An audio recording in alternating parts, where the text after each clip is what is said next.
Ser podcast.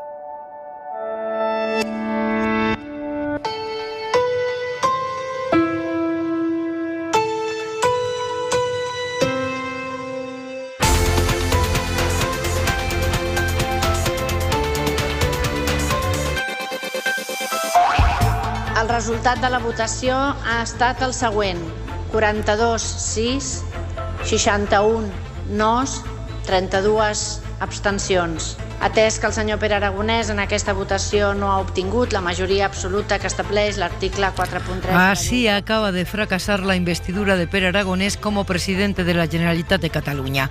Como estaba previsto, solo ha conseguido sus propios votos y los de la CUP, insuficientes. ¿Y ahora qué, Xavi Abelló? Bona nit. Hola, bona nit. Pues a pesar de que Junts le ha pedido que renuncie a ello, tendrá una segunda vuelta del debate el próximo martes, donde deberá convencer al partido para que cambie el sentido de su voto si quiere salir escogido presidente sin activar la cuenta atrás hacia unas nuevas elecciones. En su última intervención, Aragonés ha pedido volver a retomar mañana mismo las negociaciones para alcanzar un acuerdo en estos 4 días. Luego volvemos contigo, Xavi. Terminamos una semana que no es una semana cualquiera. Empieza la Semana Santa, vacaciones escolares, también laborales para algunos, vacaciones sin movilidad geográfica pero con mucha actividad política. Y termina la semana con noticia que habla de la complejidad del proyecto europeo. El Tribunal Constitucional alemán ha suspendido temporalmente la ratificación por este país del Fondo de Recuperación Europeo, fondo del que España tiene presupuestados 27.000 millones para este año y del que espera anticipos este verano ya. Es una suspensión temporal mientras el tribunal estudia el recurso de la extrema derecha contra el mecanismo por el que la Comisión Europea decidió endeudarse lo que hiciera falta para socorrer a la economía en la pandemia. Deuda que se pagaría con nuevos impuestos europeos. Siempre que se atisba a lo lejos un intento de deuda común o de mutualización de daños en Europa, salta alguna alarma alemana. Aunque esta vez el Parlamento germano lo había aprobado esta misma mañana y es el Constitucional el que lo paraliza hasta que se pronuncie sobre el fondo del asunto. De momento puede ser solo un retraso para la entrada en vigor del fondo y por lo tanto para que el dinero llegue a los países. Pero es que en esta crisis el tiempo es oro. Pepa Bueno. En la cadena SER, hora 25. En la mesa del análisis de este viernes, Lola García, directora adjunta de La Vanguardia. Buenas noches. ¿Qué tal? Buenas noches. Isabel Morillo, periodista del Confidencial. ¿Cómo estás? Hola, muy buenas noches. Y Juan Manuel de Prada, escritor. Buenas noches. Muy buenas noches, Pepa. Escritor con un impresionante ritmo de producción, porque publicas otro libro ahora titulado Una biblioteca en el oasis, con la editorial Magnificant. ¿De qué va este libro, Juan Manuel? Bueno, pues ya sabes, como soy un perro verde, pues dije, a ver, ¿cuál es el género literario que tiene menos éxito? Y decidí que era la crítica literaria. Y dentro de la crítica literaria, a ver, ¿qué libros podemos comentar que no estén de moda? Pues libros que tengan una temática religiosa. No libros religiosos, sino grandes obras de la literatura universal en los que se toca la cuestión religiosa. Pues desde clásicos de nuestra literatura, empezando por El Quijote o La vida es sueño de Calderón o el condenado por desconfiado de Tirso Molina, a grandes obras de otras literaturas, ¿no? Pues desde el cuento de Navidad de Dickens, El hombre que fue jueves de Chesterton, Quo Vadis, esa maravillosa novela de romanos del polaco Sienkiewicz. Eres un valiente. Y así hasta 60 libros, ¿no? De todo tipo, desde los más sesudos hasta los más populares. Pues hay un comentario, por ejemplo, del Exorcista, la novela que dio lugar a la célebre película. Bueno, digamos un recorrido a una serie de obras literarias que tocan cuestiones religiosas. Como digo, son cuestiones que no están de moda en nuestro tiempo, pero creo que son cuestiones que interpelan a todos los seres humanos desde el comienzo de los tiempos y le seguirán interpelando mientras sigamos siendo humanos. Que eres un valiente. De Prada, el día en 2 minutos, Aimar. La incidencia acumulada en España ha escalado 4,5 puntos más. Navarra ha decidido cerrar el interior de bares y restaurantes por lo que está por venir. Santos Indurain, consejera de Salud. Esta ola va en serio, viene en serio. y viene muy rápida, más de lo esperado. Hoy el comisario europeo de Mercado Interior, Thierry Breton, ha visitado España, ha estado en la planta de Barcelona en la que a partir de junio se empezará a producir la vacuna de Janssen, y allí ha prometido we will deliver to Spain what is needed. Vamos a enviar a España lo que necesite para lograr esa inmunidad colectiva a finales de julio y para poder volver a la normalidad cuanto antes. Pero los cálculos de tener al 70% de la población inmunizada en verano se hicieron en su día contando con las vacunas AstraZeneca, que se está demostrando que envía muchísimo menos de lo que estaba palabrado. Hoy la ministra de Sanidad, Carolina Darias. Ya son habituales los retrasos con AstraZeneca y por tanto es verdad que es un escenario de previsiones, y sobre ese escenario de previsiones, en este caso la compañía AstraZeneca no ha cumplido.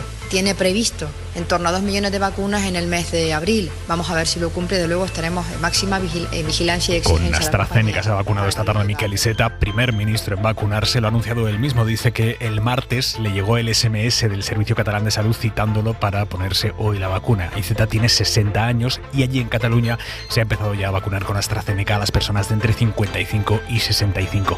Contradicciones de la pandemia. Ahora mismo hay 1.500 personas asistiendo a un evento deportivo en el Withing Center de Madrid en la final de la Copa de España de Fútbol Sala. Cumplen todos los protocolos, la Comunidad de Madrid lo ha autorizado, pero el partido se va a ir bastante más allá de las 11 de la noche, bastante, y hay 1.500 personas susceptibles de ser multadas en cuanto pongan un pie en la calle después de asistir a un evento deportivo. Ahí está Tony López. Tony, buenas noches. ¿Qué tal, Aymar? Muy buenas. A las 9:15 ha terminado el Levante 2 Zaragoza 1, que ha metido a Levante en semifinales de la Copa, y el partido que está ahora mismo en marcha, Barça 2, el Pozo Murcia 1, ha empezado a las 9:41 cuando estaba pautado para las 9, y como en el fútbol sala el juego se para como en baloncesto, por ejemplo, se va a alargar este partido seguro hasta más allá de las 11. Aún así, Aymar, tanto los acomodadores como la Policía Nacional han confirmado a la cadena SER que no tienen pensado desalojar este Withing Center, donde quedarán ahora unas 1.000 personas, un poco más, y que no van a multar a nadie porque, obviamente, dicen, imperará la lógica. En lo puramente político, Génova ha hecho imperar su lógica frente a la de Isabel Díaz Ayuso. Han metido a Toni Cantó muy arriba en la lista de Madrid, en el puesto número 5, y insistían en dejarlo más abajo. La Dirección Nacional se impone. Pablo Iglesias ha intervenido por vídeo esta tarde en la Asamblea de Izquierda Unida, que ha renovado el liderazgo de Alberto Garzón,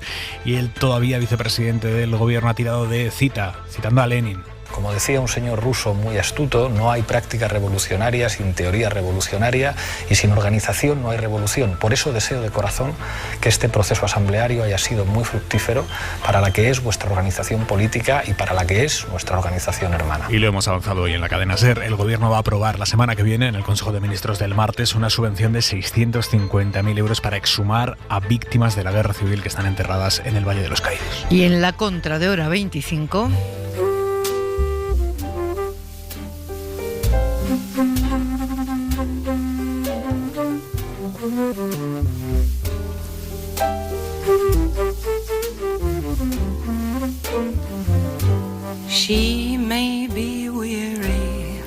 Manuel Javois, buenas noches. Hola Pepa, buenas noches. De todo lo que el día nos deja, tú te has fijado en la radiografía de 15 años de violencia machista recogida en un informe de la Delegación del Gobierno contra la Violencia de Género. Y en este dato, los crímenes machistas se disparan los domingos y los lunes. Es bastante sintomático y es una cantidad de tiempo a tener en cuenta. O sea, son datos que deberían ser estudiados con detenimiento. Yo veo varias noticias en ese estudio, todas desoladoras. Lo que acabas de decir, casi un tercio de asesinatos alrededor del fin de semana, hace ver la periodista Pilar Álvarez en El País, y habla con expertos para confirmarlo, es porque aumenta la convivencia, porque se pasa más tiempo juntos. El amor es estar juntos, ¿no? Mucho tiempo juntos, sin embargo, puede ser letal cuando en lugar de un marido lo que hay es un asesino, o las dos cosas, marido y asesino perfectamente compatibles. Y algo más, 1 de cada 10 mujeres tenía medidas de protección. No va a haber nunca violencia cero, no se va a erradicar jamás la violencia machista. Ojalá, pero es imposible. Lo que puede hacer el sistema es perfeccionarse para hacerla descender. Si tenías medidas de protección, es que llevabas una amenaza de muerte en la espalda. No se puede tolerar ni un solo asesinato, pero el crimen al que el asesino ya le ha puesto un cartel de lucecitas anunciándolo es especialmente grave también para el Estado, porque una de sus funciones más delicadas, también más difíciles, es la protección de los ciudadanos. Es imposible garantizarla al 100%, pero si no se intenta con todos los medios lo imposible, lo que no se va a conseguir nunca es lo máximo posible, que es a lo que hay que aspirar siempre.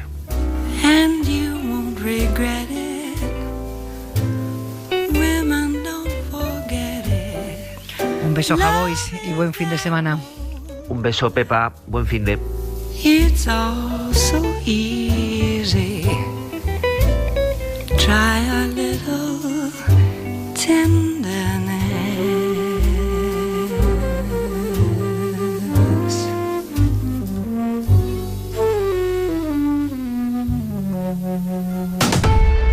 Hora 25. Pepa Bueno. Ha sido la noticia de la tarde. El Tribunal Constitucional alemán paraliza una decisión de las instituciones europeas. Suspende cautelarmente la ley aprobada por su propio Parlamento que bendecía esa ley, el Plan de Reconstrucción Económico Europeo. Vamos a los escenarios de esta suspensión. Berlín, Carmen Viñas, buenas noches. Hola, buenas noches, Pepa. Bruselas, Griselda Pastor, buenas noches. Hola, muy buenas noches. Carmen, ¿cuáles son los argumentos del recurso que tienen exactamente en contra del plan de recuperación quienes han acudido al Constitucional? Sí, el recurso se ha presentado en primer lugar porque consideran que la autorización de la deuda de la Unión viola los tratados vigentes, ya que se autoriza deuda sobre recursos que no son propios de la Unión, sino sobre recursos nacionales, es decir, capital prestado. En segundo lugar, consideran que el plan obliga a los Estados miembros a responsabilizarse mutuamente de las deudas contraídas, lo que es contrario al principio fundamental de la Unión, de que los Estados miembros deben actuar de forma autónoma en su política fiscal y no asumir mutuamente sus respectivos pasivos. Y por último, denuncian que el Bundestag dejaría de ser dueño de sus derechos presupuestarios y que el límite máximo de responsabilidad de los Estados miembros se ha fijado tan alto que Alemania podría ser considerada responsable de la totalidad de la deuda. ¿Hay plazos para saber cuándo el tribunal va a entrar en el fondo del asunto y resolver definitivamente? Pues no hay ningún plazo. Por experiencia en casos similares, los expertos apuntan a que podría resolverse en varios meses. Varios meses. A ver, Griselda, algo se mueve en Alemania y tiemblan las instituciones comunitarias, ¿o esta vez no? No, tiemblan, aunque intentan que no se note mucho para no abrir la puerta al pánico, ¿no? Karl Ruggel es desde hace mucho tiempo algo así como el lobo de este cuento europeo o algo muy parecido, ¿no? Si recordáis, ya se pronunció contra el BCE y su política de ayudas en la crisis bancaria, pero esta vez no se esperaba su intervención. Se teme primero que retrase todo el proceso de ratificaciones porque otros países prefieran esperar su decisión incluso sin decirlo, ¿no? Y lo peor, que al final tuviera una decisión negativa, una opción que francamente no es la que da más miedo, al menos no cuando hablan con periodistas, pero que retrase el proceso sí, y esto ya sería muy malo porque sabéis que la aprobación de los gobiernos de la Unión llegó el verano pasado. Griselda, esto de que la decisión alemana condicione la de los otros países, quiere decir que los 14 creo que son, que todavía no han ratificado en sus parlamentos el plan de recuperación, ¿se esperen a saber qué dice el Tribunal Constitucional? Bueno, es una opción, incluso si nadie lo explicara de esta forma directa, ¿no? Sabéis que este tema es un tema muy delicado. Austria, por ejemplo, ha estado jugando con el término solidaridad y más o menos veladamente amenazando con vincular, por ejemplo, el retraso en los repartos de vacunas o con este problema, el del plan de recuperación. Da mucho miedo un retraso porque puede perjudicar mucho y sobre todo porque desde la Unión se compara con Estados Unidos y se ve la enorme diferencia entre el plan aprobado por Biden y la situación. Prácticamente un año pendientes de unas ratificaciones que aún no llegan y que ahora Karl Ruggel puede aún retrasar. Carmen, Griselda, gracias a las dos. Buenas noches. Un placer, buenas noches. Fuentes de Moncloa le dicen a la SER que esperan, que creen que no va a ser un gran retraso porque quedan 14 países, quedan muchos países por ratificar todavía y Alemania ahora mismo estaba en plazo, pero está ese temor que nos acaba de contar Griselda, que esos países que tienen que ratificar se esperen o a ver qué decide el Tribunal Constitucional. La reticencia alemana, en este caso de la extrema derecha alemana, está siempre en la mutualización de los daños, ¿no? Lo contrario de mutualizar el sufrimiento lo tenemos todos en la cabeza. Lola García, fue el sacrificio de Grecia en el año 2009 y lo canutas que lo pasamos españoles y portugueses. La austeridad como última receta y que cada uno se apañe con lo suyo, ¿no? Y parecía que al menos la parte política había aprendido de la lección, ¿no?, de entonces. Pero bueno, yo creo que el Constitucional alemán lo que está haciendo en el fondo es juzgar a las instituciones europeas, ¿no? Ponerlas, de hecho, los recurrentes ya consideran que esto es poner en su sitio a las instituciones europeas. En el fondo lo que hay también son las dos formas de entender Europa. Hay una parte más, digamos, ortodoxa, sobre todo en Alemania, ¿no?, de que considera que las reglas, la disciplina, la austeridad, todo eso, la disciplina financiera, es lo que tiene que regir la Unión Europea, la Unión Económica Europea, y hay quienes opinamos que esto debe ser también una unión solidaria, ¿no?, entre pueblos y entre ciudadanos. Y yo creo que en esas estamos.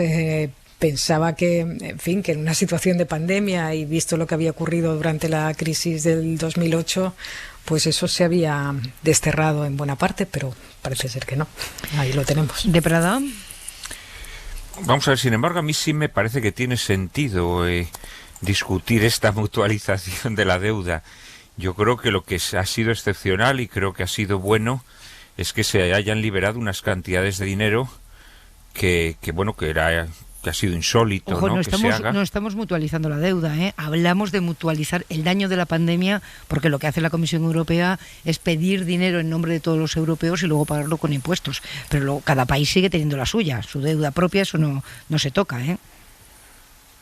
O sea, entonces, ¿qué es lo que está pidiendo lo que se ha iniciado en el Tribunal Constitucional? Claro, exactamente, ¿qué es lo que recurre a la extrema derecha es ese mecanismo que es la primera vez que se hace en Europa de decidir endeudarnos juntos para paliar la pandemia, pero solo para paliar la pandemia, para el fondo de recuperación, no la deuda de todos los países. No, ya lo sé, por supuesto, sí. Pero se supone que lo que se ha, es decir, el recurso que se ha puesto ante el Tribunal Constitucional es porque no se está de acuerdo en que luego, si de estos fondos, digamos, uno de los países miembros no devuelve el dinero, que tengan que ser los otros quienes solidariamente respondan, ¿no? Yo creo que esta es la cuestión, ¿no? Y yo creo que esta es una cuestión que sí se tiene que discutir, ¿no? Se tiene que discutir en hasta qué punto un país puede, digamos, no cumplir con sus obligaciones de pago de la deuda, ¿no? Del pago de la deuda que generen estas ayudas. Entonces a mí esto no me parece mal. Lo que sí que creo es que en el fondo esto lo que está delatando es la situación de la Unión Europea, es decir, que es una unión muy frágil, es una unión que al final se pensó que se podía hacer una unión puramente económica, y al final efectivamente pues esos mecanismos de solidaridad y de compensación que tenemos en España, y que por cierto también son cada vez más discutidos por aquellas regiones que aportan más, pues esto en la Unión Europea durante un tiempo se percibió como algo normal, es decir, la integración de los países que entraban en la Unión Europea, pues se aceptaba que tenía que ser a costa de que recibieran ayudas que los países más ricos o más desarrollados aportaban, y esto yo creo que ya se ha roto, pero se ha roto hace bastante tiempo. En realidad yo creo que en contra de lo que a simple vista pueda parecer, yo creo que la resolución que adopte el Tribunal Constitucional alemán puede ser bueno, ¿no?, para saber cuál va a ser el mapa en el que se mueva la Unión Europea en los próximos años, pero yo creo que esto es un fenómeno que lleva alargándose desde hace mucho tiempo, y cada vez hay menos países, digamos, del norte dispuestos a pagar platos rotos a los países del sur. Esto ya lo vimos en la anterior crisis y me temo que aquí pues va a seguir sucediendo, ¿no? Murillo. Claro, a mí es que esto de que los que aporten más no aportan más, o sea, todos aportamos lo mismo, lo que pasa es que los que tienen más aportan más. Es como cuando se dice, hay regiones que pagan más impuestos que otras, ¿no? Todo el mundo paga los impuestos iguales, lo que pasa es que quien tenga más paga más, quien tenga menos paga menos, bueno, y en eso consiste las regiones que son la más ricas, solidaridad. así, ¿no? Claro, pero te he entendido, Juan Manuel, pero que creo que en eso consiste la solidaridad, precisamente. Claro, naturalmente, sí. Y es estamos verdad totalmente de acuerdo. El problema es que en la Unión Europea esto nunca se ha aceptado con naturalidad. Y en los últimos años menos. Es que este fondo era muy novedoso. Es que este fondo tenía esa enorme novedad. Nos había reconciliado, claro, nos había reconciliado a muchos con ese espíritu europeísta de verdad, merece la pena estar en Europa, incluso con el tema de las vacunas, aunque es verdad que hay cosas que se podían haber hecho mejor, pero creo que nos merece la pena estar en esa compra común, en una política de muchos países que nos hacen más fuertes. Lo de este fondo era un sueño, porque después de lo que vivimos... Oye, me he puesto muy pesimista de golpe. Pero bueno, es verdad que había salido todo tan bien, que esto es un palo, y lo ha dicho muy bien Griselda. Dice, la Comisión Europea está disimulando para no abrirle la puerta al pánico. Se abre la puerta al pánico para muchos países que hemos hecho nuestros presupuestos y que hemos condicionado la salida de la crisis a una lluvia de millones que iba a venir de Europa que va a venir de Europa y que supuestamente va a paliar el sufrimiento de muchas familias, que eso es en lo que al final... creo que todos tenemos que pensar. Mucha burocracia, mucho lío en el Constitucional alemán, muchos problemas en la Comisión Europea, pero esto lo que va a impedir es que en el segundo trimestre de este año, como muchas comunidades autónomas habían previsto y muchos gobiernos como el español habían previsto, las ayudas directas a pymes, autónomos, ayudas a los más necesitados, a quien hayan tenido que cerrar su negocio, parece que el calendario ese no se va a cumplir y que incluso hasta finales de año 2022 no vamos a ver la luz. Yo creo que las ayudas se necesitan ahora, en esta primavera, en este verano, cuando la gente lo va a estar pasando mal.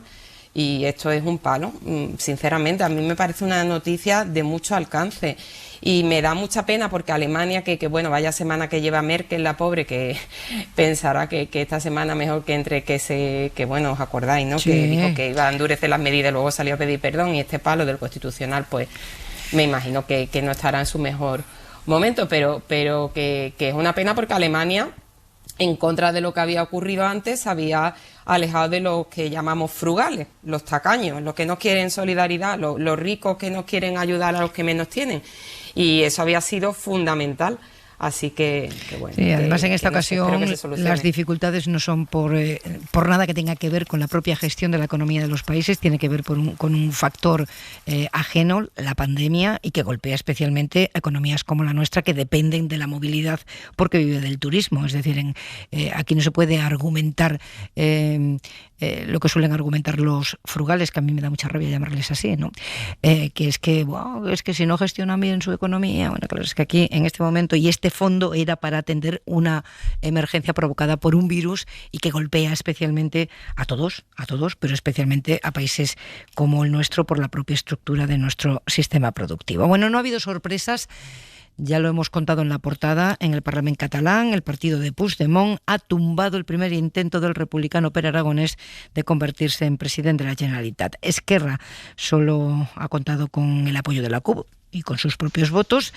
Radio Barcelona, Xavi Abelló, de nuevo, ¿cómo ha sido la jornada que ha terminado en esa votación que escuchábamos a las 10? Pues ha sido una segunda votación. Habrá una segunda votación en 48 horas, de hecho en 4 días, porque se cuentan días hábiles, y ya podemos confirmar, por lo tanto, que será este próximo martes. Pere Aragonès pues no tiene intención de renunciar a ella, a pesar de que Junts per Catalunya ha sorprendido en este debate pidiendo que renuncie a esta segunda ronda del debate de investidura.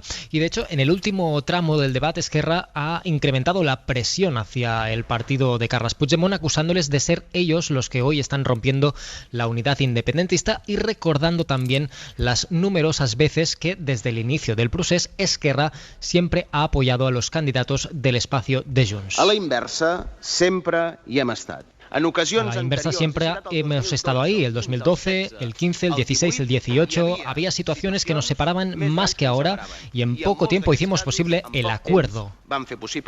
Convoquémonos y trabajemos 24 horas al día para que desde ahora hasta la siguiente votación de la investidura tengamos un acuerdo, decía Pere Aragonès, pero Junts per Catalunya, sin embargo, ha advertido a través del diputado Albert Batet que el pressing Junts no funcionará si no es para tener un buen acuerdo. De hecho, el partido hoy ha sacado a relucir varios reproches a Esquerra por su papel en la anterior legislatura o por haber llegado ahora a un acuerdo antes con la CUP que con ellos, algo que han considerado una falta de respeto. Esta mañana, fuentes de Junts advertían que de la actitud y concesiones que hiciera Esquerra estos días, incluso podían llegar a votar que no en la siguiente votación. Se abre, por lo tanto, ahora este periodo de 3-4 días hasta el martes para intentar cerrar un acuerdo no alcanzado aún tras un mes y medio de las elecciones. Gracias, Xavi. Un abrazo. Hasta luego. Lola, ¿habrá investidura el martes o no? Pues más bien parece que no. A ver, las sorpresas siempre pueden estar ahí y efectivamente se pueden poner a negociar y sacarlo adelante en cuestión de días, de estos días o de horas. Pero ahora mismo yo diría que no. Y el principal motivo de desacuerdo está en el papel de Carles Puigdemont en todo lo que es pues los planes del procés. Junts per Catalunya quiere que tenga un papel preeminente, que haya como una especie de bicefalia, ¿no? O sea, que Pere Aragonès se dedique al gobierno del día a día y que Carles Puigdemont se dedique a dirigir el procés por donde tiene que ir. Y si no hay investidura el martes, ¿qué escenarios se abren? Pues que se abren los 2 meses hasta el 26 de mayo, si no tengo mal entendido, hasta el 26 de mayo, antes de que se convoquen elecciones automáticas y que, bueno, ya se habla de que después de Semana Santa podría llegar el acuerdo. También es verdad que Junts per Catalunya ha dicho que no iban a especular con nuevas elecciones. Así que es de suponer que habrá... Pero ¿llegará a acuerdo con la bicefalia? ¿Pere Aragonès va a aceptar la bicefalia? Yo creo que Junts está presionando al máximo y sabe que en esto tienen como más temple, ¿no? Son más duros de roer en Junts que en Esquerra Republicana y ellos creen que forzando las cosas hasta al máximo pues pueden conseguir que en algún momento Esquerra flaquee, sí. Yo creo que en el fondo, si alejamos un poco el foco, hay también un punto de bueno, esa lucha que llevan años Esquerra y Junts per Catalunya pues por la hegemonía política en Cataluña, pues ahora mismo, claro, no se ha acabado de dirimir, se ha dirimido por muy poquito, ¿no? Hay muy poca diferencia entre los dos y hay como una cierta resistencia, ¿no? Por parte de los que eran los de Junts, que son los convergentes de toda la vida, pues una cierta resistencia a claudicar, ¿no? A admitir que ya no están por encima y que como esa diferencia es tan pequeña, pues las posiciones que ahora ocupen siempre serán pues importantes de cara a recuperar el poder en un plazo breve. Veremos qué pasa la semana que viene. Ha ocurrido algo en el Pleno del Parlamento que nos abre un debate que hemos tenido en alguna otra ocasión, pero ahora con un caso práctico. Y es qué hacer desde el resto de los partidos cuando los ultras entran en las instituciones, porque ahora Vox está en el Parlamento y de eso hablamos enseguida. Hora 25. Pepa Bueno. Cuando en el pleno de investidura de Pere Aragonès, que le recuerdo que ha fracasado, que no ha salido adelante la investidura, pero cuando en el desarrollo del pleno ha subido a la tribuna el portavoz de Vox, Ignacio Garriga, todos los diputados de PSC, Esquerra Republicana, Junts, CUP y Comunes se han levantado y se han ido. Este era el momento. A continuació té la paraula el senyor Garriga, president del grup parlamentari Vox a Catalunya. Gracias, señora presidenta. Les quiero transmitir que subo de verdad a esta tribuna con la determinación de recuperar Cataluña para los catalanes. Partidos y parlamentos ensayan actitudes y respuestas ante las intervenciones de los ultras en las instituciones. Bueno, luego el PSC ha dicho que ellos han salido, porque efectivamente han salido, pero que iban a hacerse una foto. que no han salido porque Ignacio Garriga subiera a la tribuna. Yo decía que partidos y parlamentos ensayan actitudes, respuestas ante la presencia de ultras en las instituciones. ¿Qué os parece a vosotros esta respuesta que se ha dado hoy en el Parlamento de Cataluña? Isabel Morillo, empiezo contigo. Yo no lo veo. Vox es un partido legal. Las elecciones le han dado un número de diputados y una representación en el Parlamento catalán. Los votos de quienes hayan elegido la papeleta del partido de extrema derecha, con el que no hace falta aclarar que no comparto absolutamente nada, pero son votos igual de legítimos que quienes hayan elegido pues los de Junts o los de la CUP o los del PP o cualquier partido, los del PSC, y no lo veo, o sea, como un gesto quizás de rechazo. Bueno, se puede trasladar una imagen potente, pero en la en la dinámica parlamentaria que ahora comienza y con Vox ahí sentado, ausentarse, no creo yo que sea la solución. Se pueden hacer cordones sanitarios, como lo llamamos, de muchas maneras, frenando la iniciativa, sacándole los colores, pues demostrando su soledad o lo pintoresco de algunos de sus planteamientos o lo ilegítimo cuando les parezca ilegítimo, pero eso de dar un plantón, levantarse e irse, yo no lo acabo de ver. ¿Y tú, de Prada? Vamos a ver, si es que esto es el ABC del asalto al poder. Cuando una formación política desea tener la iniciativa, el mayor regalo que se le puede hacer es crear un antagonismo en el que todas las demás fuerzas escenifiquen que están contra ella. Bueno, PP y Ciudadanos no ha salido, PP y Ciudadanos esa fuerza política se convierte en aglutinador de votos o de simpatías de gentes muy diversas. Es decir, pues la gente que le tenga tirria al Partido Socialista, pues ve que el Partido Socialista se confronta con Vox. La gente que le tenga tirria a Puigdemont, pues ve que los de Puigdemont se confrontan con Vox. Esto es el ABC, o sea, yo creo que es un gravísimo error táctico. Pero por otra parte creo que es un gravísimo error que atenta contra la naturaleza misma del parlamentarismo. Es decir, ya sé que los parlamentos están secuestrados por la partitocracia y ya sé que ahí van unos señores a votar a piñón fijo lo que diga su partido, y que en realidad los parlamentos pues ya son puras tramoyas, ¿no? Porque podría ir un señor con un poder y votar por los 30 de su partido y no harían falta debates ni nada. Pero si todavía esa pantomima queremos que tenga un asomo de realidad, el parlamentarismo se creó precisamente para que los representantes políticos discutieran y se convencieran. Entonces, creo que a los representantes y a los representados. Entonces creo, honestamente, que cualquier partido político que desee que el ascenso de Vox no sea tal, lo que tendría que hacer es discutir con Vox en la tribuna parlamentaria. Discutir con Vox, atender a lo que dice Vox y luego tratar de rebatirlo y tratar de convencer a quienes han votado a Vox o incluso a los representantes de Vox, cambiando el sentido de su política. Entonces a mí me parece un error calamitoso en todos los órdenes, en el orden práctico, pero también en el orden de fondo de lo que sustenta la razón de ser de un parlamento. Me parece grave. Yo creo que en general todos los cordones sanitarios, aparte de encanallar la vida pública, benefician siempre de un modo u otro al que es acordonado, siempre. Lola.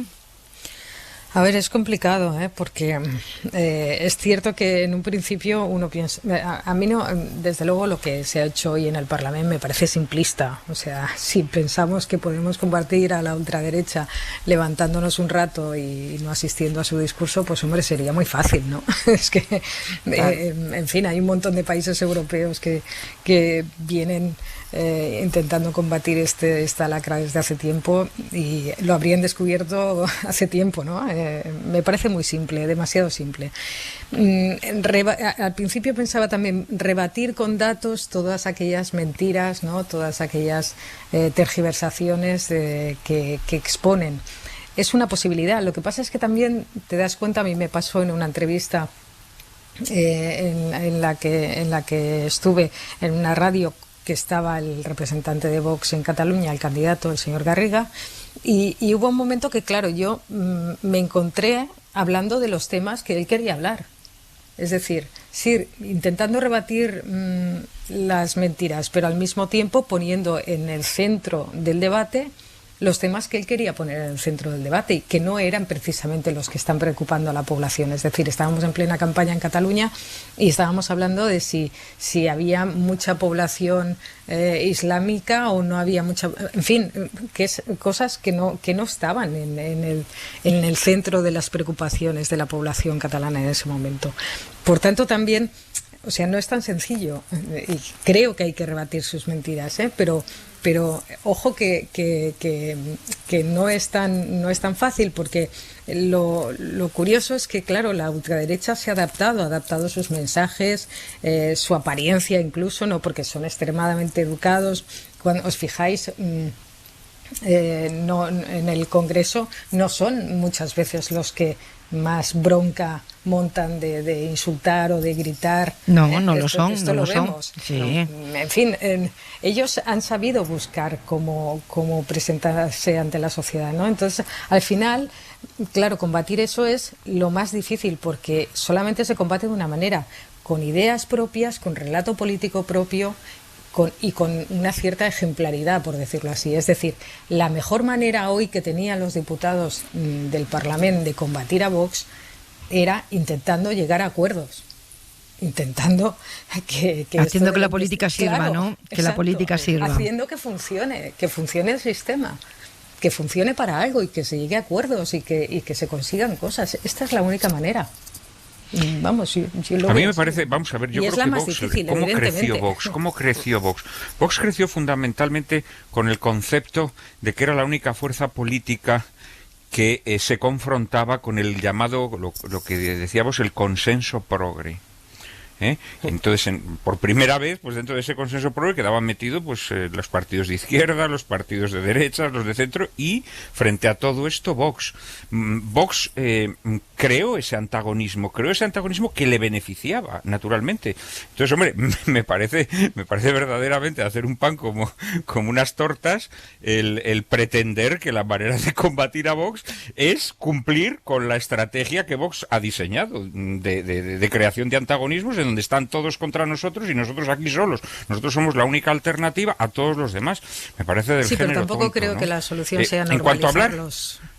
En cuanto a hablar los temas que pone Vox sobre el tapete, vamos a ver, en primer lugar, Vox tiene la representación que tiene en el Parlamento. Yo tampoco creo que Vox esté con la capacidad de marcar la agenda en estos momentos. Su presencia en el Parlamento catalán, no diré que es residual, pero es muy minoritaria. Y yo diría una cosa, hay muchos temas que yo sí creo que preocupan a la gente. Es decir, yo creo que el tema de la inmigración, y concretamente la inmigración musulmana, sí preocupa a mucha gente. Quizá no a todo el mundo, pero hay en muchos barrios de las grandes ciudades donde esta es una cuestión que preocupa, y de hecho en esos barrios es evidente, elección tras elección, que el voto de Vox crece. Entonces yo creo que tratar de silenciar cuestiones que saca Vox, no las saca porque a ellos les apetezca, las saca porque percibe, con razón o sin ella, que son temas que preocupan a una porción creciente de la población. Creo que eso también es la estrategia del avestruz y la estrategia del calamar. Y en este sentido me parece que lo que hoy se ha hecho y lo que se pretende escenificar es un gravísimo error que solamente hará que Vox crezca. Ellos la sacan con datos falsos, sinceramente. Y con un sesgo, es decir, ellos no hablan del feminismo, ellos están hablando de que en fin, que hay denuncias falsas contra hombres, en fin, ellos ponen el acento justo en lo contrario. Y sobre todo apoyado en datos falsos. Pero tú has utilizado una palabra, Lola, que sale siempre en este debate, ¿no? Dice de Prada, no le den ustedes la razón, no los dejen solos, que es de lo que van. Y tú dices, tampoco se puede normalizar. ¿Cómo no normalizar? Pero mira, yo en el Parlamento... Ay, perdón. Sí, no, Isabel, que tú estás en yo en el Parlamento andaluz con ellos, por ejemplo.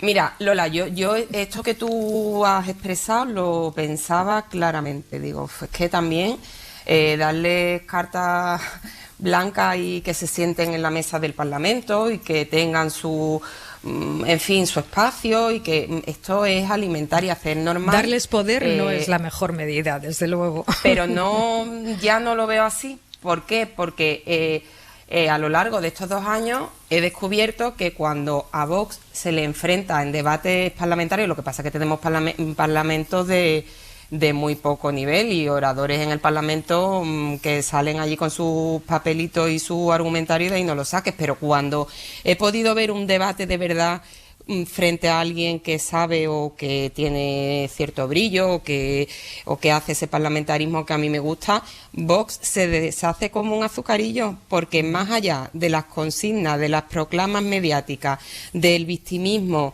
y claro, si tú le preguntas a Vox, que aquí, por ejemplo, en Andalucía son poderosos, tienen 11 diputados, llegaron con 12, ahora mismo son 11 y condicionan al gobierno.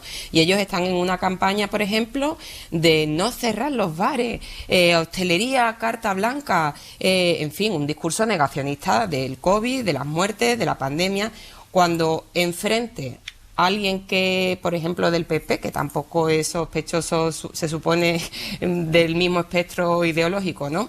Como el presidente de la Junta de Andalucía le dice al representante de Vox, si no cerramos bares, ¿qué alternativa me da usted? Se me mueren tanta gente al día, tengo los hospitales saturados con tantas personas, y le da una serie de datos de la gestión diaria verdadera de lo que supone la política. ¿Qué hago? Pues ya ahí Vox se acaba. Lo que pasa es que eso es lo que tenemos que hacer, que llegue a la gente, porque la gente tiene que saber que lo que vota no es un discurso de lo que quiera oír. Si está muy bien, si es que está muy bien llegar a un señor que esté desesperado y decirle qué malo es el gobierno, le están arruinando y tal, eso está muy bien, pero es que eso no es la gestión, eso no es la política de verdad. A ese señor se le puede decir lo que quiere oír, pero eso no es gestionar de verdad. Y cuando les preguntas, no tienen alternativa, porque no saben, porque no han estado en las instituciones, porque no saben gobernar, porque Vox no es un partido con sentido de Estado ni de gobierno. Perdona, pero lo veo así, vamos, es que a lo mejor un poco duro lo que he dicho, pero es que es lo que veo.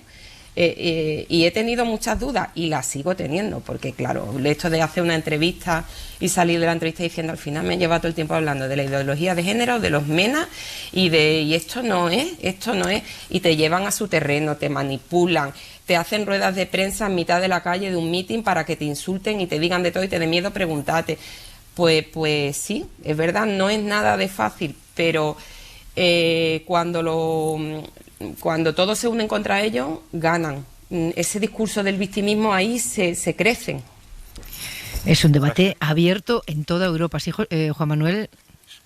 Y el tabú siempre beneficia, la creación de tabúes siempre beneficia a aquel que se atreve a transgredirlos.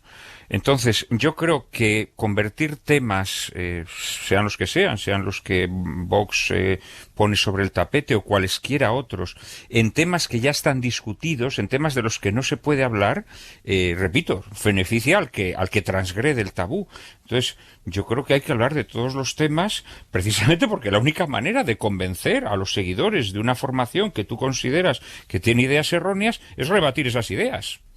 Si piensas que las ideas contrarias que tú tienes se van a imponer simplemente porque impongas el silencio en su discusión, eso es un gravísimo error. Este es un debate abierto en todos los medios y en los parlamentos y en la política en general en toda Europa. No es solo un debate español, y hay además, en fin, no hay una plantilla, ¿no? No hay una plantilla que diga esta es la plantilla correcta. Esto lo apuntaba Lola, ¿no? Si alguien tuviera la plantilla correcta ya se habría copiado en todo el mundo, ¿no? Todo el mundo va probando, prueba y error. La Comisión de Salud Pública, en la que están representadas todas las comunidades y el Ministerio de Sanidad, ha aprobado una actualización del semáforo COVID-19, y esa actualización plantea la recomendación de cerrar el interior de los bares cuando las comunidades autónomas se encuentren en nivel de alerta alto o muy alto, es decir, con una incidencia superior a 150 y otros indicadores, ¿no?, que tengan que ver con la ocupación de los hospitales. En esa situación están ahora mismo Madrid, País Vasco, Navarra, Cataluña, Asturias y las ciudades autónomas de Melilla y Ceuta, aunque el documento que han aprobado hoy no es todavía de obligado cumplimiento, es una guía porque queda en manos de cada comunidad la decisión final. Y esa decisión la ha tomado ya la presidenta de la Comunidad Foral de Navarra, María Chivite. Buenas noches. Buenas noches. La incidencia acumulada en su comunidad ha subido mucho en las últimas 24 horas, 23 puntos con respecto a ayer, y de hecho ustedes anuncian que han tomado la decisión del cierre del interior de los locales de hostelería ante el repentino e inesperado aumento de los contagios. ¿A qué atribuye este crecimiento de contagios de esta manera tan rápida? Bueno, entiendo que quizá no sea un único factor, pero creo que sí que es determinante la prevalencia de la cepa británica en Navarra por encima del 90%. Nosotros hacemos secuenciación de todos los casos positivos y en estos momentos estamos en un 90%. Y además es que hemos tenido un incremento rapidísimo a lo largo de esta semana. El lunes notificábamos 66 casos positivos con un 5% de positividad y hoy viernes hemos notificado 205 casos con un 8,5% de positividad. Por lo tanto, la decisión había que tomarla rápido, dado que el incremento, pues lo que estamos viendo es que es rapidísimo. ¿Cómo tienen los hospitales? ¿De momento bien todavía? Sí, de hecho la tasa de ocupación hospitalaria está en un nivel bajo, en un 4,5% aproximadamente, pero sí que es verdad que también la tasa de UCI ha crecido. Estamos en estos momentos en una tasa alta. Por lo tanto, creo que teníamos que tomar la decisión, como digo, rápida. ¿Cuándo entra en vigor esta decisión? Bueno, nosotros, como hacemos siempre, primero pedimos a la sala, a los jueces que autoricen la medida. El lunes les pasaremos la normativa a la sala, a los jueces, para que nos la autoricen, y en cuanto nos la autoricen, esperamos que sea martes, miércoles, pues entrará en vigor. En todo caso, antes de la Semana Santa, un periodo, la Semana Santa en Navarra no es festivo hasta el jueves, antes de un periodo en el que sabemos que se van a incrementar pues nuestros contactos sociales, ¿no? Presidenta, ¿y si la situación no mejora, mantendría este cierre más allá de la Semana Santa?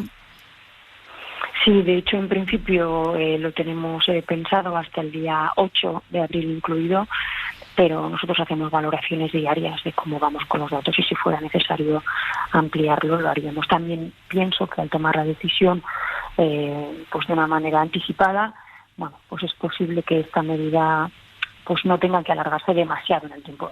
No creo que sea únicamente una semana, eso es cierto, pero bueno, pues yo creo que si te anticipas, bueno, pues bajar esa curva de crecimiento de contagios puede ser más fácil, aunque es verdad también que no se notan las consecuencias de las medidas hasta aproximadamente 10-15 días. Por lo tanto, tendremos que ver la evolución. ¿Contemplan ustedes algún tipo de compensación para la hostelería por este nuevo revés? Sí, de hecho, nosotros tenemos en estos momentos una convocatoria de ayudas abierta con una dotación económica de casi 19 millones de euros para el sector hostelería, que además, bueno, pues se abrió la convocatoria el 15 de marzo y creo que empezaremos a pagarla a partir del 6-7 de abril aproximadamente, como digo, una dotación de 18 millones, y el año pasado también tuvieron una convocatoria de ayudas por un valor de 15 millones de euros. Somos la comunidad que más ayudas ha puesto encima de la mesa del sector hostelero. Y usted, que está tomando una medida que es muy dura, porque es una medida muy dura, ¿qué le parecen las comunidades autónomas que están en una situación epidemiológica parecida a la suya, pero que mantienen los interiores abiertos? Bueno, no es cuestión quizás de valorarnos en esos rankings, ¿no? Hay que ver bien objetivamente todos los datos, incluso, bueno, pues esta prevalencia de la cepa británica que nosotros tenemos, ¿no? Pero bueno, lo que tenemos que tener claro es que esto no se trata de que prevalezca los intereses económicos y los intereses sanitarios. Yo creo que son dos caras de una misma moneda, que la recuperación económica no va a poder ser total hasta que no hayamos dejado de al virus, y que cuanto antes prevalezca la salud, creo que las consecuencias económicas serán menores, ¿no? Por lo tanto, bueno, pues este es el criterio que Navarra tiene, más allá del que puedan tener otras comunidades. Creo que si ponemos en el centro de las políticas públicas la salud de las personas, creo que es más fácil una recuperación económica, o que una recuperación económica sea más estable y más solvente. Presidenta, ¿cómo lo está llevando? Porque no sé si es la segunda o tercera vez que hablamos, siempre porque había que tomar medidas duras, porque empezaba a crecer la curva de nuevo. Ahora parecía que la estábamos venciendo y en una semana, lo acaba de describir usted, en una semana se da la vuelta y les obliga otra vez a las restricciones. ¿Cómo lo llevan ustedes? Está siendo largo y terrible, desde luego, desde el punto de vista sanitario, pero también políticamente, ¿no? Pues la verdad que está siendo durísimo, ¿no? Esto parece que es el cuento de nunca acabar. Yo la verdad que espero, ¿no? Que esta sea la última vez que tengamos que tomar una medida tan dura, y yo hago una labor de empatía con el sector, lo entiendo también por su hartazgo, su cabreo, por eso ponemos también medidas compensatorias encima de la mesa.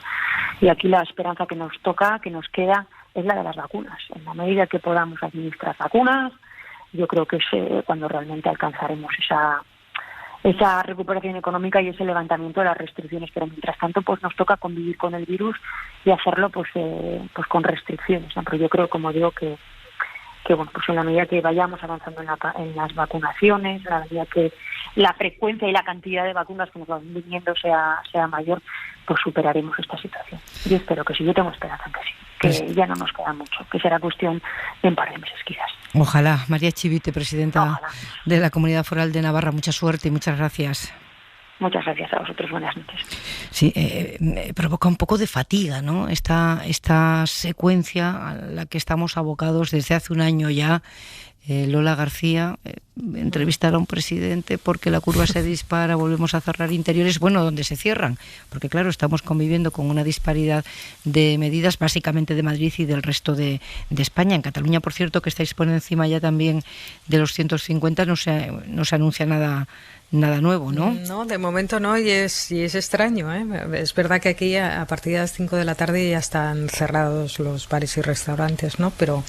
Pero sí que es extraño porque como hemos pasado tantas veces por la fase esta de abrir festividades, puentes y después volver a recaer, pues es complicado.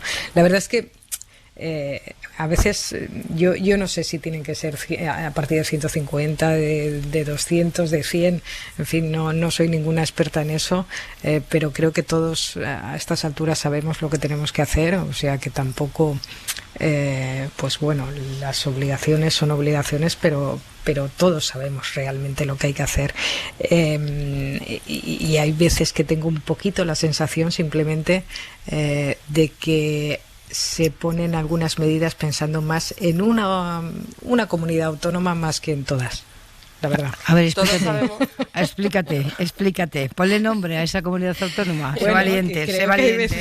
Creo que hay veces se hacen consejos interterritoriales para intentar que Madrid entre por el aro, entre por el mismo. Hoy creo que publicábamos en La Vanguardia que el 40% de los nuevos contagios se estaban produciendo en Madrid.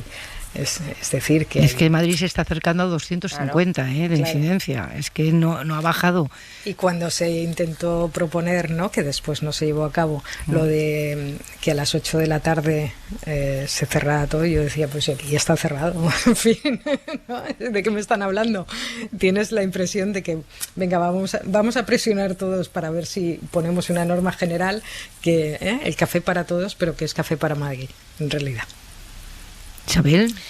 La verdad que eso es así, vamos, Madrid va por su cuenta desde el principio y yo no sé si el Consejo Interterritorial hace medidas a la contra de Madrid o Madrid hace todo lo contrario de lo que indica el gobierno y el resto de comunidades, pero vamos, que Madrid es el verso suelto de este estado de las autonomías en esta pandemia, eso es una y de Europa realidad. Te diría, incluso. Y de Europa.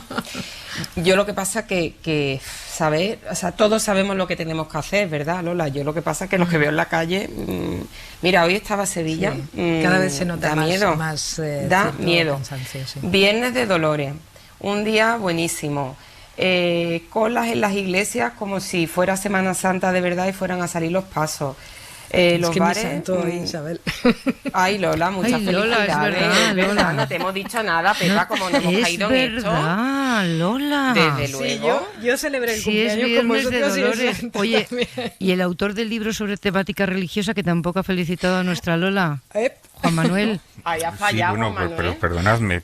No sabemos si perdonarte, que te tenemos aquí y no nos has llamado al orden para felicitar a Lola. Sí, que la imagen en Sevilla hoy, Isabel Morillo, era impresionante. Yo he visto esas imágenes de cansancio, de fatiga, de la gente en la calle. No os creáis que os vais a ir de rositas en el debate de la pandemia, porque tengo una pregunta para vosotros. El comisario Thierry Breton, responsable en Bruselas, ya lo saben, del mercado interior y del grupo de trabajo sobre ampliación industrial de la producción de vacunas COVID-19, ha estado hoy en España, ha visitado en Valencia la empresa que va a fabricar la vacuna de Janssen, y allí le han preguntado si Europa se plantea autorizar otras vacunas, como la rusa Sputnik.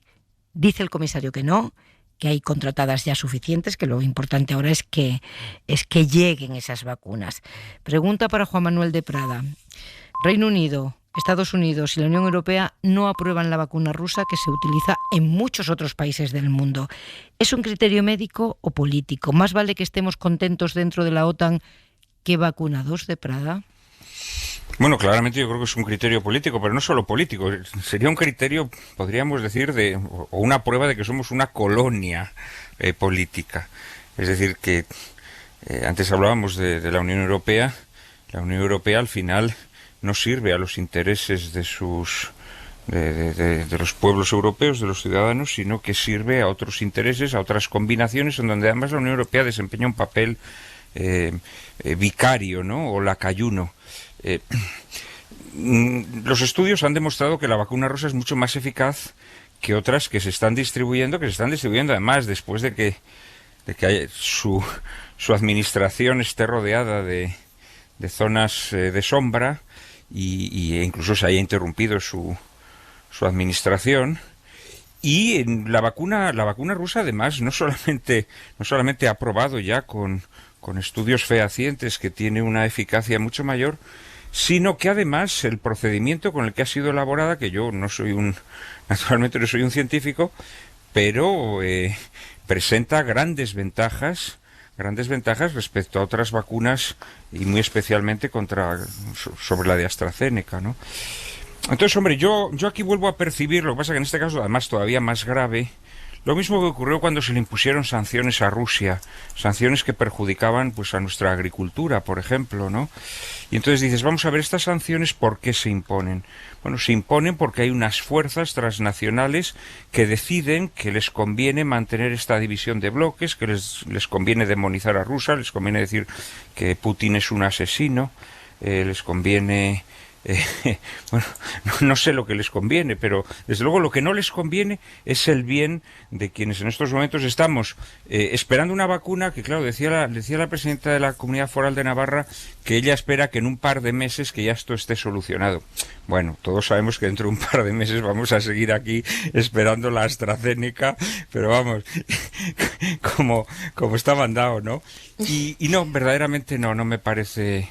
No me parece bien, me parece grave, porque además creo que en estos momentos ya no solamente se está hundiendo un sector de nuestra economía, sino que se está afectando, bueno, pues a la posibilidad de ver una salida al túnel, ¿no? Antes decíamos, todos sabemos lo que tenemos que hacer.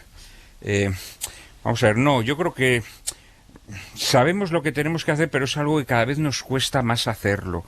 Y no creo que la solución sea cerrar bares ni paralizar la economía. Esto lo llevamos haciendo mucho tiempo y esto sabemos lo que está generando.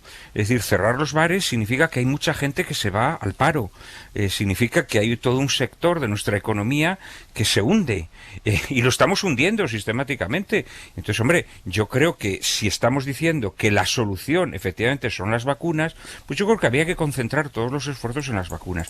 Y si hay una vacuna además que ha sido probada y se ha demostrado además que es de las vacunas más eficaces, el hecho de que no se incorpore, la Unión Europea no incorpore esta vacuna al reparto que en estos momentos está haciendo, evidentemente obedece a razones que nada tienen que ver con el bien de los ciudadanos europeos.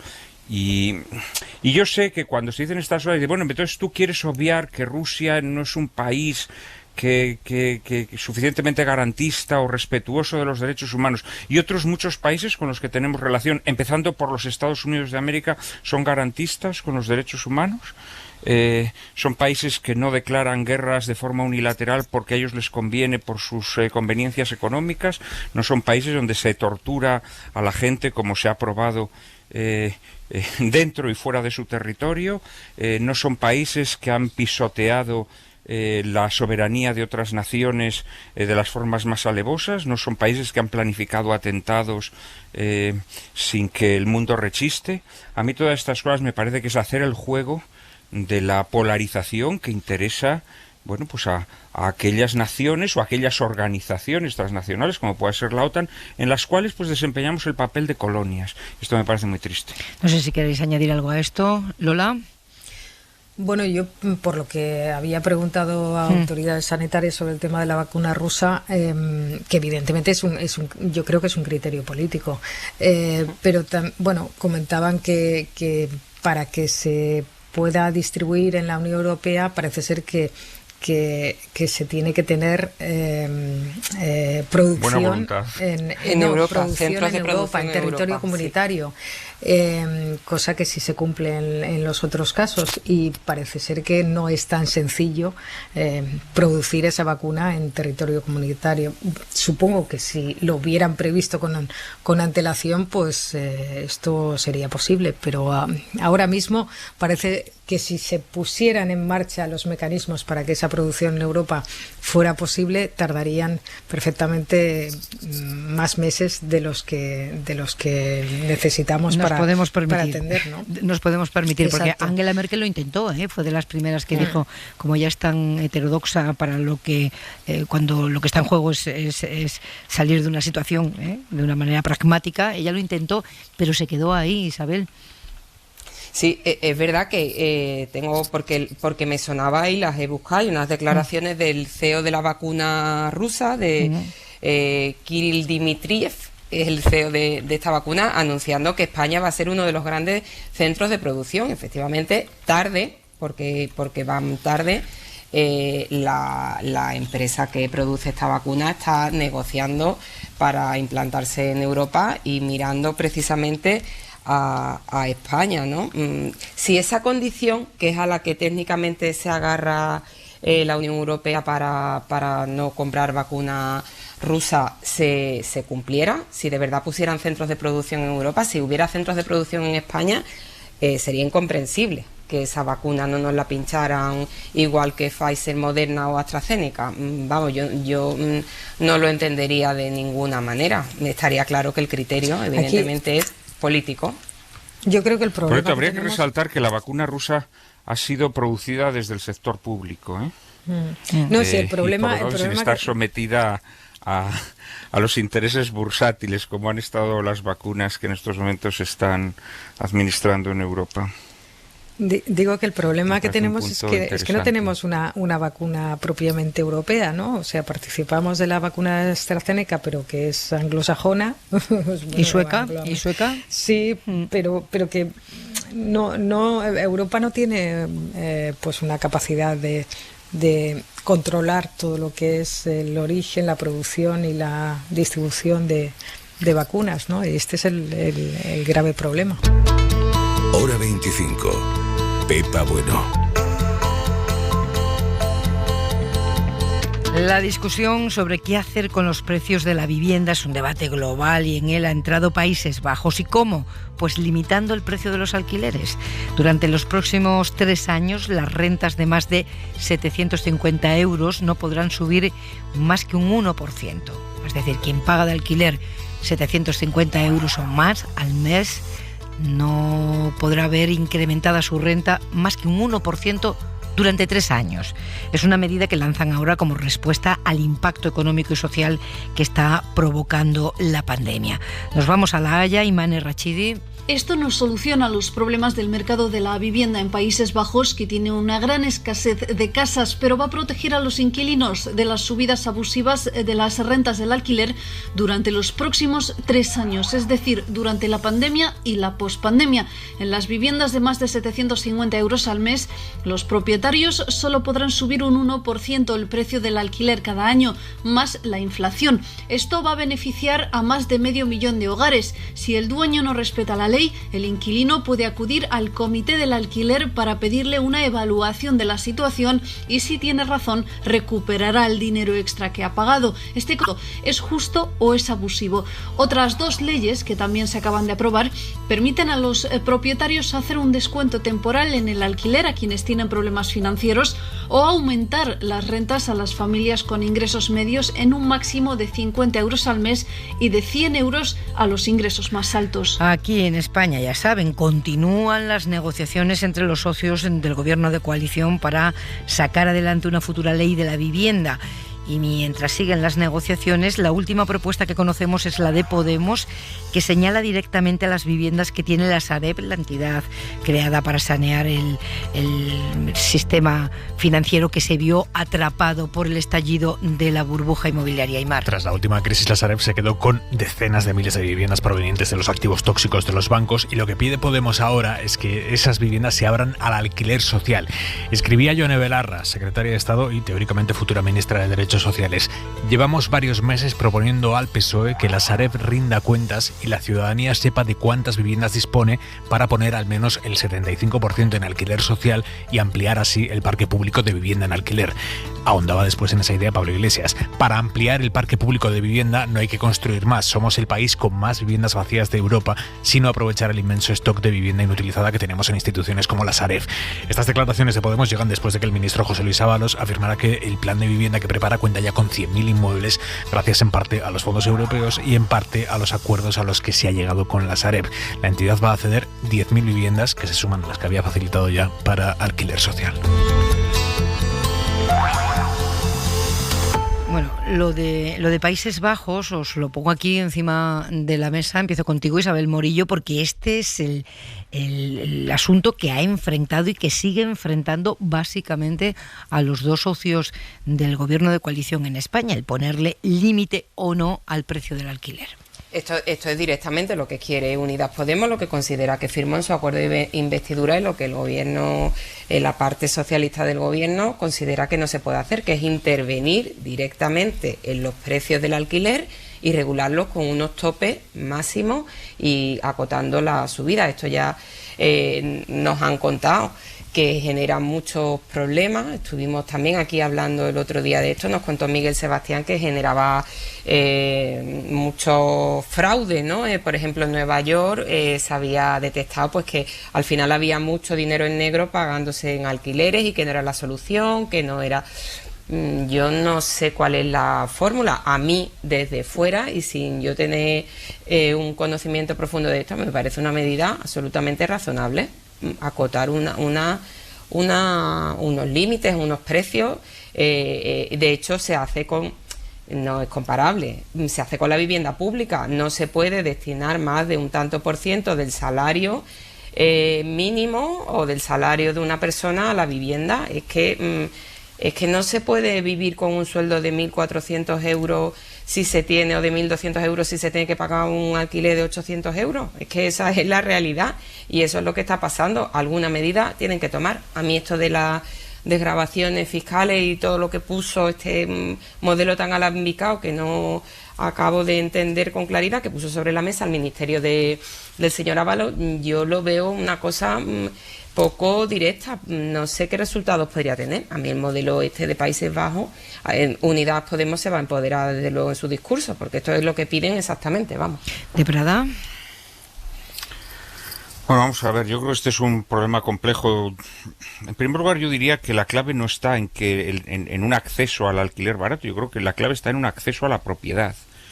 Es decir, yo creo que el objetivo que tiene que tener el Estado es favorecer el acceso a la propiedad. Y para eso lo que tiene que hacer, efectivamente, todas esas casas vacías que tienen estos bancos malos, es tratar de ponerlas a disposición de aquella gente, bueno, con dificultades económicas y arbitrar formas de financiación que sean accesibles. Yo creo que daría prioridad a esto. Y luego vamos a ver, yo creo que quienes al final hacen fuerza en el mercado del alquiler es la concentración de propiedad. Es decir, yo creo que lo que hay que combatir son a los fondos que tienen cientos o miles de pisos en España, que estos son los que verdaderamente creo que están alterando el precio del alquiler y son además quienes tienen una posición de fuerza para alterarlo.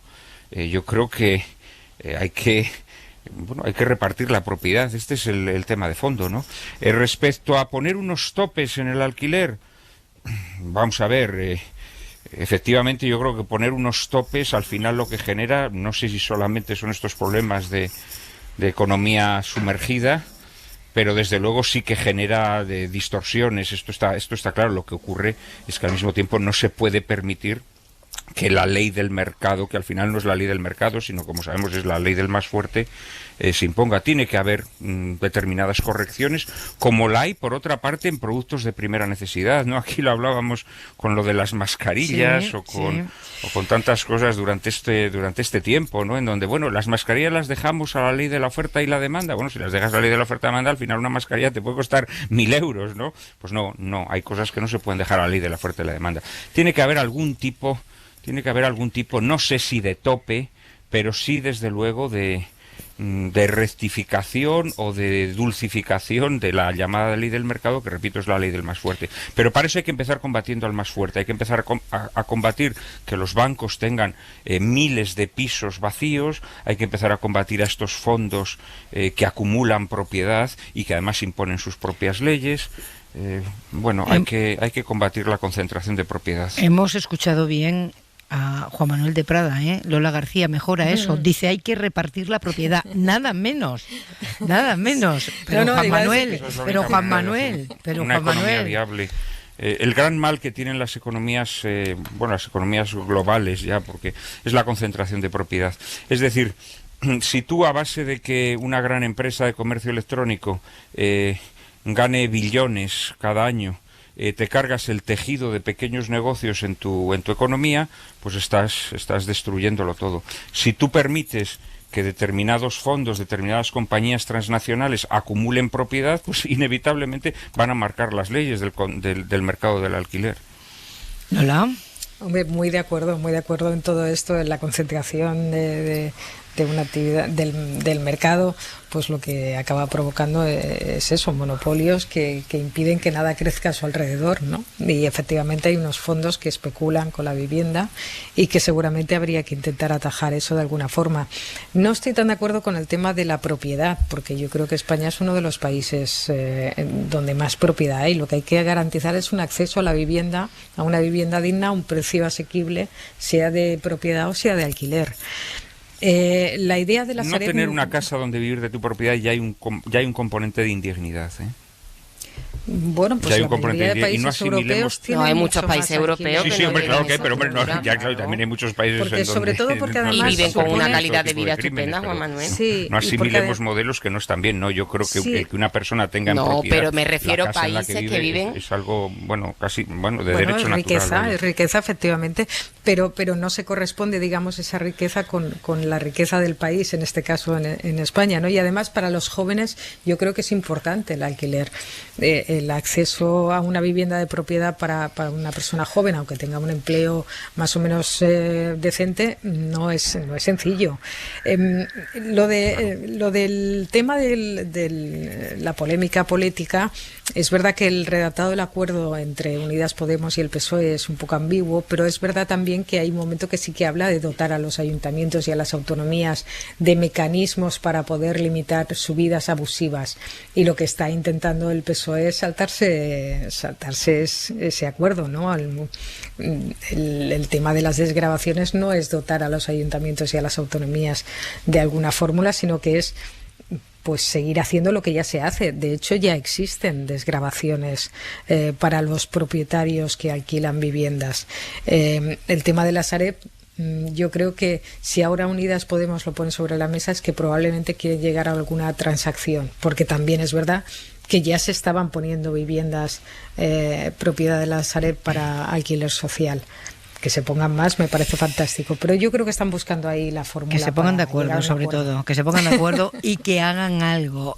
¿Con qué nos vamos, Aimar? El Kremlin ha justificado las prácticas a las que se está sometiendo al opositor ruso Navalny, que está encarcelado en una prisión rusa, prácticas que rozan la tortura si no lo son, le despiertan cada hora, privándole de sueño por la noche. Ha dicho el portavoz del gobierno de Putin que es un recurso para preservar el orden y la disciplina en la cárcel y que lo hacen para comprobar que no ha huido cada hora.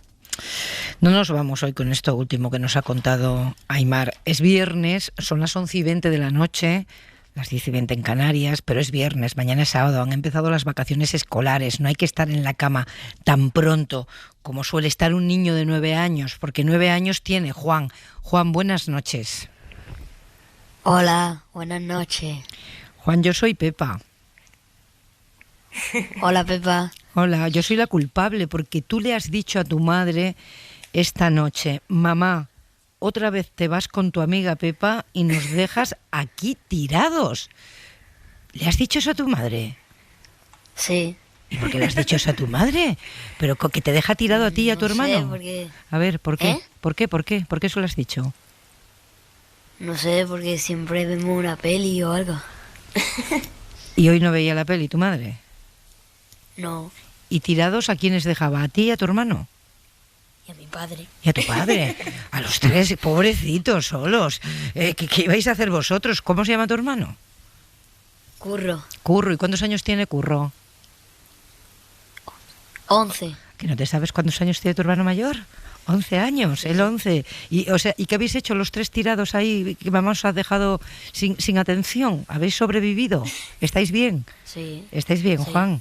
Claro, es que Juan es hijo de Isabel Morillo.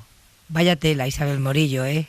Vaya tela que no sabe... Oye, que ha sacado muy buenas notas, ¿eh? Lo tengo que felicitar, que le doy mucha caña y nunca le reconozco que ha sacado unas notas buenísimas. Oye, Juan, enhorabuena por las notas, ¿eh? Gracias. Bueno, pues yo soy Pepa. Es muy serio, Pepa, muy serio. Con la guasa que tiene está aquí muy cortado. Este es un método infalible. Yo cada vez que ahora le tengo que reñir decir, te pongo con Pepa, ¿eh? Es que hemos leído esta tarde a Isabel Morillo escribiendo esto de mamá, otra vez te vas con tu amiga Pepa y nos deja tirados y hemos dicho, por Dios, hay que mandarle a esa criatura un beso grande y decirle que mamá está trabajando y que además, ya veréis cómo podéis sobrevivir sin ella. Curro, tu padre y tú, Juan. Si estás más a gusto sin mí que conmigo, Pepa. Que te lo pases muy bien en vacaciones, Juan, ¿vale? Vale, adiós. Un beso muy fuerte. Ahora sí, con este beso a Juan nos vamos. On the darkness in the light, on the leftness in the right, on the rightness in the wrong, I'm the shortness in the long, I'm the ghost in the machine, I'm the genius. Pues que sepas, Isabel Morillo, que eso de me dejas aquí tirado sigue, ¿eh? No se acaba a los 11 años ni a los 9. Ay, eso sigue a lo largo del tiempo, lo de me dejas aquí tirado. Bueno, queridos, que disfrutéis los que tengáis unos días libres. Yo sí los tengo, se queda aquí al frente del fuerte Aimar Bretos. Que descanséis, una alegría teneros siempre con nosotros en Hora 25. Juan Manuel de Prada, Isabel Morillo, Lola García, muchas gracias, un beso. Gracias, Muy un beso noches, para hasta todos. Pronto. Adiós. Que descansen ustedes también. Muy buenas noches.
Suscríbete a Hora 25.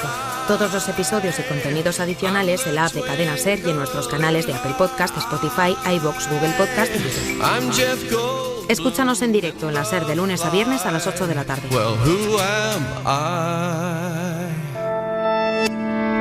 Cadena SER. La radio.